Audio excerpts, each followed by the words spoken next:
નમસ્કાર મિત્રો, સ્વાગત છે અમારી યુટ્યુબ ચેનલ પર. મિત્રો, ફરીવાર એક નવી ભરતી વિશે વાત કરવામાં આવે તો મિત્રો નગરપાલિકામાં ભરતી કરવામાં આવી છે. મિત્રો 2024 માટેની સરકારી ભરતી છે. મિત્રો સંપૂર્ણ માહિતી મિત્રો જોઈએ આગળ વિડીયોમાં.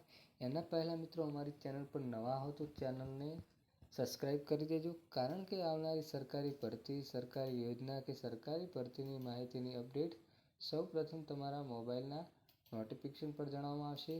તો મિત્રો ભરતી વિશે વાત કરવામાં આવે તો મિત્રો પગારની વાત કરવામાં આવે તો પગાર લાયકાત મુજબ આપવામાં આવશે.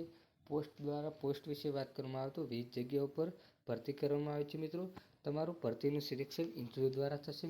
તો મિત્રો જોઈ લઈએ વિગતવાર માહિતી આગળ વિડીયોમાં. તો મિત્રો વાત કરવામાં આવે તો બોરસદ નગરપાલિકા દ્વારા ભરતીનું આયોજન કરવામાં આવે છે. મિત્રો એપ્રેન્ટિસના એક્ટ 1961 હેઠળ નગરપાલિકામાં અલગ અલગ વિભાગમાંથી નીચે જણાવેલા જગ્યાએ એપ્રેન્ટિસ ભરવાનું થાય છે. મિત્રો બોરસદ નગરપાલિકાના 2/3/2024ના રોજ વોક-ઇન ઇન્ટરવ્યૂ દ્વારા રાખવામાં આવે છે. મિત્રો ઇન્ટરવ્યૂની તારીખ છે 2/3/2024, એટલે કે મિત્રો 3 માર્ચ અને 2024 ઇન્ટરવ્યૂની તારીખ છે. મિત્રો કોમ્પ્યુટરના ઓપરેટર માટે મિત્રો જરૂરી લાયકાત વિશે વાત કરવામાં આવે તો CCC કરેલું હોય અથવા ITI કરેલું હોય તેમના માટે 4 જગ્યાઓ છે. આસિસ્ટન્ટ સેલ ઇન્સ્પેક્શન વિશે વાત કરવામાં આવે તો તેમના માટે મિત્રો ITI કરેલું હોવું જોઈએ, તેમના માટે પણ 3 જગ્યાઓ છે. મિત્રો મદદનીશ એન્જિનિયર વિશે વાત કરવામાં આવે તો મિત્રો તેમને ગ્રેજ્યુએટ કરેલું હોવું જોઈએ, તેમના માટે પણ 10 જગ્યાઓ છે. મિત્રો ઇલેક્ટ્રિશિયન વિશે વાત કરવામાં આવે તો તેમના માટે પણ મિત્રો ડિપ્લોમા કરેલું હોવું જોઈએ અને તેમના માટે પણ 1 જગ્યા છે. ફાયરમેન કમ ડ્રાઈવર વિશે વાત કરેલું હોય તો મિત્રો ધોરણ 8 પાસ પર તેમના માટે 3 જગ્યાઓ છે. મિત્રો એકાઉન્ટ વિશે વાત કરવામાં આવે તો મિત્રો તેમને BCom કરેલું હોવું જોઈએ, તેમના માટે પણ 1 જગ્યા છે. ઇન્ટરનલ ઓફિસર માટે વાત કરવામાં આવે તો તેમને પણ BCom કરવો જોઈએ મિત્રો, અને તેમના માટે પણ 1 જ જગ્યા છે. મિત્રો વાયરમેન વિશે વાત કરવામાં આવે તો વાયરમેન માટે મિત્રો ITI કરેલો હોવો જોઈએ, તેમના માટે પણ 3 જગ્યાઓ છે.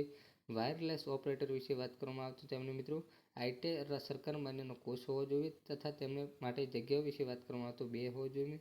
JCB ડ્રાઈવર વિશે વાત કરવામાં આવે તો મિત્રો ધોરણ 8 પાસ હોવું જોઈએ, ડ્રાઇવિંગ લાયસન્સ ધરાવતો હોવો જોઈએ. મિત્રો વોક-ઇન ઇન્ટરવ્યુની તારીખો વિશે વાત કરવામાં આવે તો મિત્રો તારીખ છે 2/3/2024, સમય સવારે 10 કલાકે, બોરસદ નગરપાલિકાની કચેરી વિશે.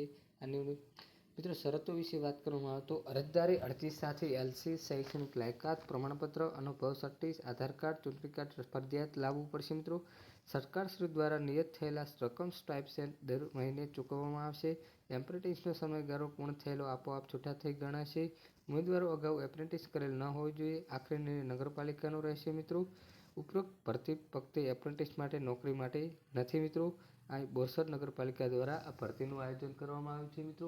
મિત્રો આવી કોઈ પણ સરકારી ભરતીની અપડેટ જોઈતી હોય તો મિત્રો ચેનલને સબસ્ક્રાઈબ કરી દેજો, અને મિત્રો જો વિડીયો ગમ્યો હોય તો વિડીયોને લાઈક કરી દેજો. જય હિન્દ, જય ભારત.